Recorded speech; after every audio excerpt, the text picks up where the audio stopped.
Hi, I'm Don from DonDronesOn. Finally, Starlink download speeds appear to have turned the corner and show an improvement after months and months of degradation. I'll show you my stats on this and my other performance metrics. Then I want to talk about a website that is rather interesting for understanding how all of this stuff works. Let's get into it.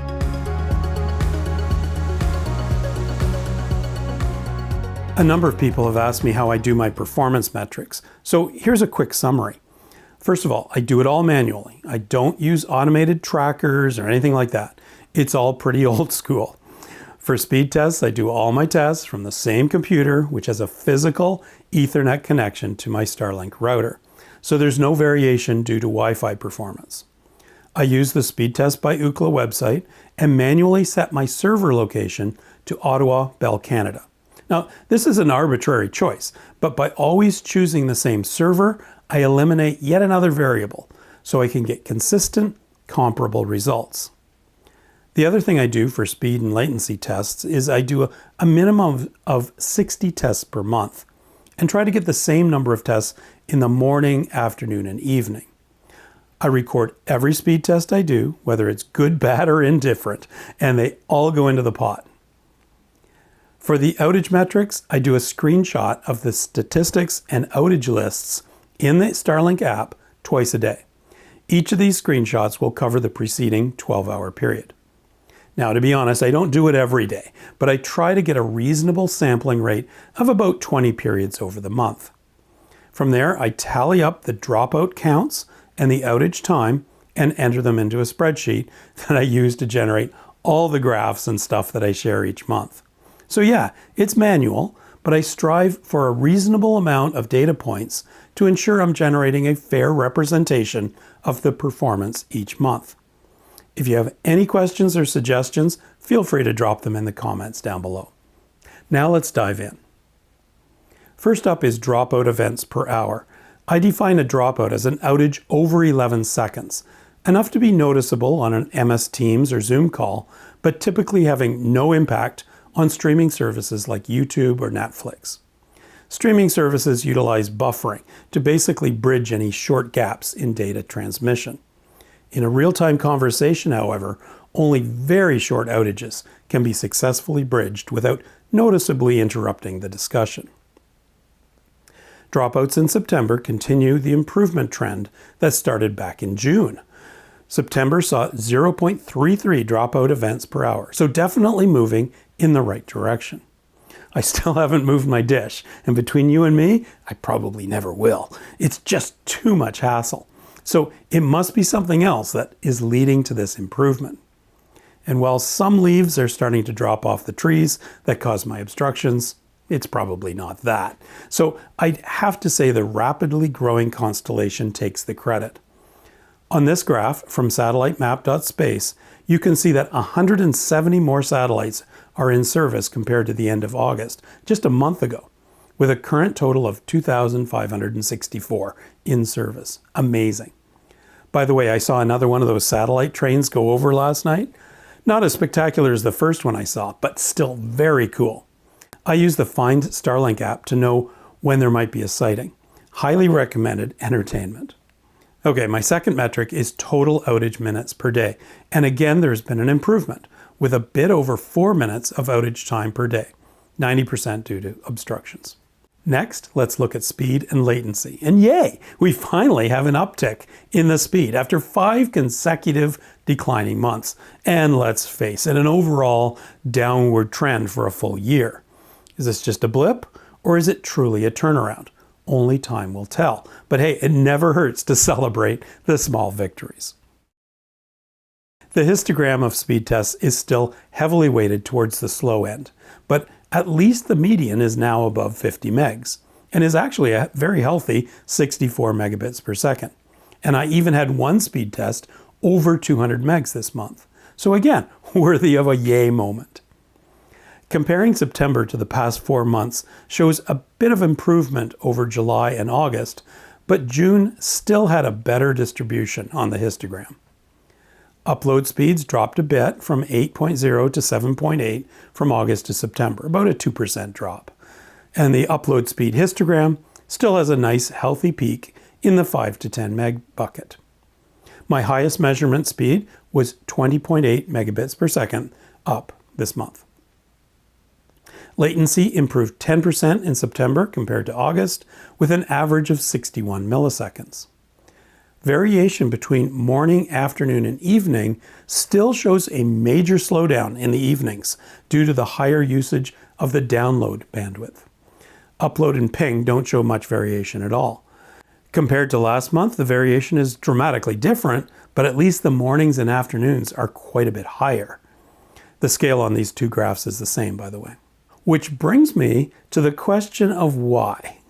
Well, the variation is pretty clearly due to the patterns of use of Starlink customers. About 80% of internet data is video, and most video is watched in the evenings, whether that be the big boys like Netflix or social media like this thing you're watching, or live streaming services like Twitch. And like pretty much everything else physical in this world, there are constraints. A great way to visualize these constraints or pinch points in our Starlink network is to take a look at this website, Starlink.sx, the brainchild of Mike Puchel. It shows your connection to the satellite constellation, the linkage to ground stations, and where your POP location is.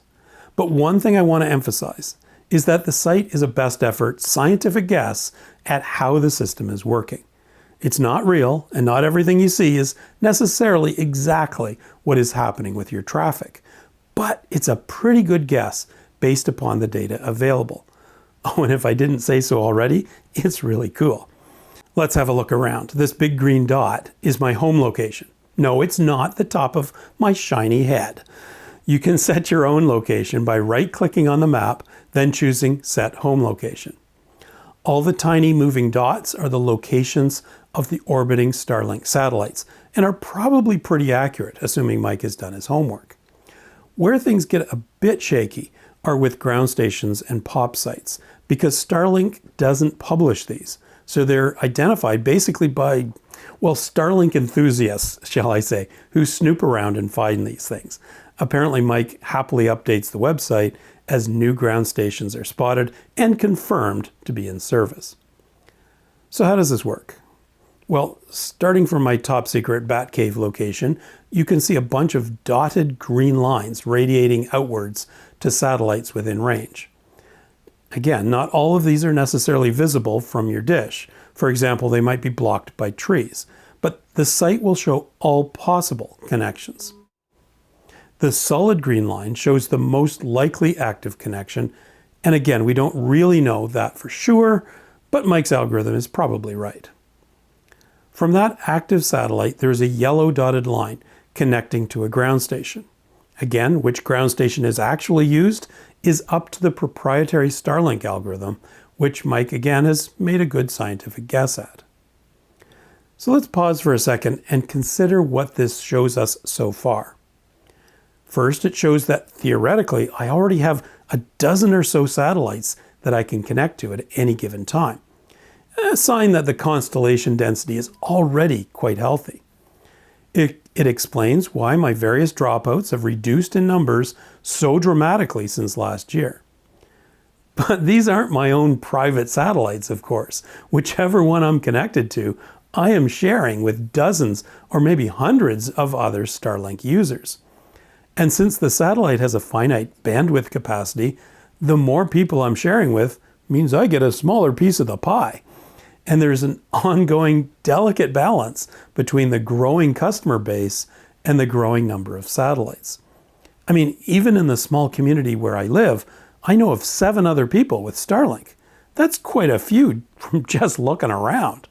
So the satellite bandwidth capacity is certainly a major pinch point in the system.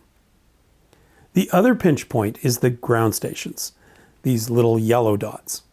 There are only 5 possible ground stations within range of the satellites in my vicinity, excluding the possibility of satellite-to-satellite laser connections for the minute. So not only am I competing for bandwidth on the satellites, but I'm also competing for capacity at the ground stations. New ground stations are certainly being built regularly, but they tend to be few and far between. I'm pretty sure there were only 2 possibilities for my location about a year ago, and now there are 5, which is good. The third significant pinch point is your actual POP, or point of presence. Your assigned POP location is essentially where your IP address lives.